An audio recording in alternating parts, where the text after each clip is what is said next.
Assalamualaikum warahmatullahi wabarakatuh. نحن من المجموعة الأولى من كبي الثاني وسنقدم اليوم عرضا عن الأساليب المستخدمة في ترجمة النص الهدفي بعنوان الغرفة واحدة بعد 100.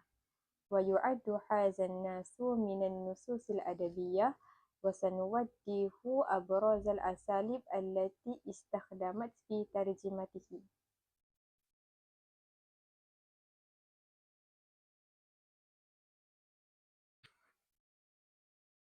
سأشرح الآن الأساليب التي استخدمتها في ترجمة الفقرة الثانية. أولاً، استخدمت أسلوب الاقتراض في كلمة شيء ومخلوق، فتركتهما بصيغة شيء ومخلوق في اللغة المليوية. واخترت هذا الأسلوب لأن هاتين كلمتين مستعملتان أصلاً في اللغة المليوية ويعرفها القارئ المليوي، لذلك لا تحتاجان إلى ترجمة بكلمة أخرى. ثانياً، استخدمت أسلوب إبدال في جملة فقال الشيخ بسم الله تكلم، فترجمتها إلى dengan nama Allah berkatalah, kata Syekh itu. واخترت هذا الأسلوب لأنه يجعل ترجمة أكثر طبيعية وسلاسة في اللغة المليوية، لأن المليويين يعتادون على وضع عبارة kata Syekh itu في آخر الجملة. أما أسلوب الثالث فهو أسلوب الإيضاح. اخترت هذا الأسلوب لأنني أضفت بعض المعلومات التي لم تذكر صراحة في النص الأصلي، وذلك لجعل المعنى أوضح للقارئ في اللغة المليوية. في المثال الأولى وهو قوله أنا من أرسلني صاحب ذلك القصر الكبير، ترجمته إلى saya, yakni Syekh adalah orang yang dihantar. وقد أضفت كلمة شيخ لتوضيح هوية المتكلم حتى لا يلتبس الأمر على القارئ.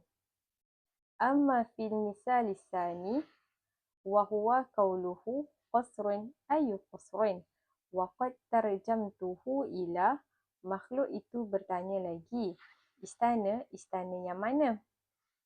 Waqad adaftu ibarah makhluk itu bertanya lagi lianna nasil asli lam yazkur sarahatan man huwa al-mutakallim. فكانت هذه الإضافة لتوضيح أن الذي يطرح السؤال هو مخلوق، وبذلك يسهل على القارئ متابعة الحوار وفهمه بشكل أوضح. طيب، ثم سأوصل إلى عرض للفكرة الثالثة. سأشرح لكم عن النص الأصلي والنص الهدف وأسلوب المستخدم وسبب اختيار هذا الأسلوب. المثال الأول وهو عبارة بسم الله التي ترجمت إلى dengan nama Allah. في هذا الموضع طبقنا أسلوب الاقتراء ضمن طريقة المباشرة للترجمة. وكما هو معلوم في النصوص الأدبية بين العربية والملايوية تستعار المصطلحات الدينية مثل لفظ الجلالة الله مباشرة دون تغيير، لأن هذا المفهوم النفسي والثقافي موجود بالفعل ومفهوم عميق لدى المجتمع الملايوي. ثم ننتقل إلى كلمة لتشرب ولتأكل، حيث ترجمتها إلى untuk kamu minum dan untuk kamu makan. أي باستخدام أسلوب الإبدال لأن بتغيير قواعد الجملة وتحويل الفعل إلى اسم لكي تتناسب الترجمة مع طريقة الكلام في اللغة الملايوية. أما في المثال الثالث ونجد الترجمة في عبارة صاحب القصر التي اخترنا لها ترجمة pemilik istana وقد استخدمنا أسلوب التطويع لأن الترجمة الحرفية للعبارة هي tuan punya istana ولكن للتكييف مع وجهة النظر القارئ الملايوي وتقريب المعنى السياقي بشكل طبيعي في اللغة الهدف. كان التغيير الدلالي إلى pemilik istana هو الأنسب والأدق عند صياغة النص الأدبي. نأتي إلى أسلوب التوكيد في عبارة إنه هو الذي والتي ترجمت باختصار إلى dialah yang. لقد طبقنا هنا التصرف فالحوار الأدبي العربي يميل غالبا إلى التوكيد بالتكرار لتعزيز المعنى لكن نقله حرفيا مثل sesungguhnya dialah yang سيجعل الجملة مملة ومطولة في الملايوية لذلك قمنا بتكييف النبرة الخطابية لتطابق القواعد اللغة الملايوية دون فقدان قوة التأكيد. وأخيرا نقف عند جملة قال له الشيخ والآن هيا بنا إلى القصر التي صيغناها ترجميا كما يلي. Seusai dia makan, sang syekh itu berkata, "Ayuh kita ke istana sekarang." هنا طبقنا أسلوب الإبدال أيضا لأن حيث نقلنا ظرف زمان الآن من بداية الجملة إلى نهايتها sekarang لتناسب مع سلاسل التركيب النحوي الملايوي كما أننا أضفنا جملة seusai dia makan بالاعتماد على سياق الحالي لتوضيح الحدث وجعل السرد الروائي أكثر حيوية وتشويقا. Bismillahirrahmanirrahim. Ismi Muhammad Nur Haras bin Muhammad Hazri. Raqmu al-majmu'ah wahai isnin salasa isnin tis'ah thamaniya wa sab'ah. Fil hadhaan ana asyara fi fiqrah al-arbi'ah.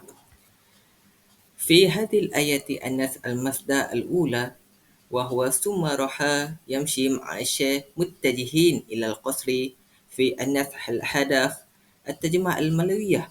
Lalu dia pergi ke istana bersama dengan syekh itu. في هذه الآيات وهو أسلوب إبداع. وبعد ذلك الناس المصدر الثانية المخلوق من الشيخ وحمس في أذنه متوصلا. في هذه الآيات terjemah al-malawiyah Anas al-Hadaf, makhluk itu mendekati Syekh dan berbisik di telinganya dengan nada merayu. Wa fi uslub ibdal. أيوة. وينبغي علينا في هذه الآية النص الأصلي الجدراني. الجدراني وهو معنى أساس الملوية dinding. وبعد ذلك النص الهدف اللغة الملوية tembok في أسلوب التطويع. وبعد ذلك في هذه الآية النص الأصلي الشمس والمطر وحر والبردي. في النص الهدف akibat cuaca yang tidak menentu ومعنى الأسلوب التعميم. وبعد ذلك في هذه الآيات النص الهدف kata makhluk itu في معنى في أسلوب الإضافة. أيوة. والإضافة إلى ذلك في هذه الآية النص الأصلي يا الوالدي في النص الهدف اللغة المالية وهي أناكو في أسلوب الإبداع. لأن في أسلوب الإبداع النص الأصلي وهو يا الولدي في هذه الآيات مقدم. وبعد ذلك اللغة المالية النص الهدف الترجمة المؤقل وهي أناكو. وبعد ذلك النص الأصلي لا شك النص الهدف اللغة المالية المستحيل في أسلوب التصريف. أيوة. لأن في هذه الآيات أسلوب إبداع لأن النص الأصلي هي معي في الجملة المؤقل. وبعد ذلك النص الهدف mari ikut saya الأول في هذه الآيات لأن في أسلوب الإبداع. هذا فقط مني. النقطة الأولى أسلوب التتويع. في المثال الأول ورد في النص الأصلي وحين فتحها، بينما ترجم إلى اللغة الماليزية ketika dibukakan pintu bilik tersebut. استخدم المترجم هنا أسلوب التتويع إذا حول الجملة من المبني للمعلوم إلى المبني للمجهول، كما استبدل الضمير متصل باسم ظاهر وهو pintu bilik tersebut حتى يصبح المعنى أكثر وضوحا وطبيعية في اللغة الماليزية. والهدف من ذلك هو أن تكون الترجمة أكثر انسجاما مع أسلوب اللغة الهدف مع المحافظة على المعنى الأصلي. النقطة الثانية أسلوب الإبدال. أما في المثال الثاني فقد جاء في النص الأصلي فسأل الشيخ من هذان وترجمتها إلى siapakah mereka berdua ini. يعتمد المترجم أسلوب الإبدال حيث قدم جملة الاستفهام في بداية العبارة، كما استبدل الفاعل صريح يعني الشيخ بالفعل المبني للمجهول في الترجمة، فلم يذكر ما الذي سأله. وهذا الأسلوب يحافظ على تسلسل أحداث القصة ويجعل الترجمة أكثر سلاسة بالنسبة للقارئ الماليزي. النقطة الثالثة أسلوب التصرف. في المثال الثالث نجد أن النص الأصلي يقول أنا لا أصدق، بينما جاءت الترجمة إلى tidak, ini mustahil. وهنا استخدم المترجم أسلوب التصرف فلم يترجم العبارة ترجمة حرفية، وإنما نقل الشعور الذي يقصده الناس وهو الدهشة والصدمة والاستغراب، ولذلك جاءت العبارة أكثر تأثيرا في اللغة الماليزية مع الحفاظ على الآثار البلاغي للنص الأصلي. النقطة الرابعة وهو أسلوب الإيضاح.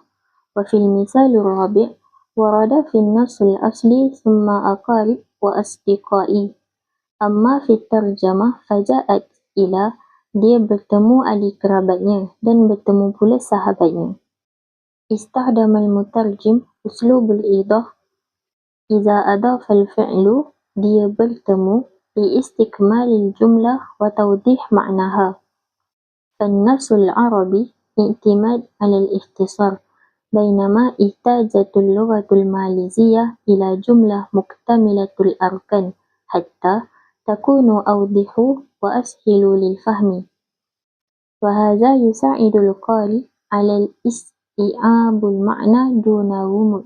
وفي الختام نستطيع أن نلاحظ أن مترجم النص الأدبي لم يلتزم بالترجمة الحرفية، بل استخدموا عدة أساليب ترجمة مثل الاقتراض والتتويع والإبدال والتصرف والإيضاح حتى ينقل المعنى بأسلوب الطبيعي ويحافظ في الوقت نفسه على جمال النص وتأثيره في اللغة الهدف.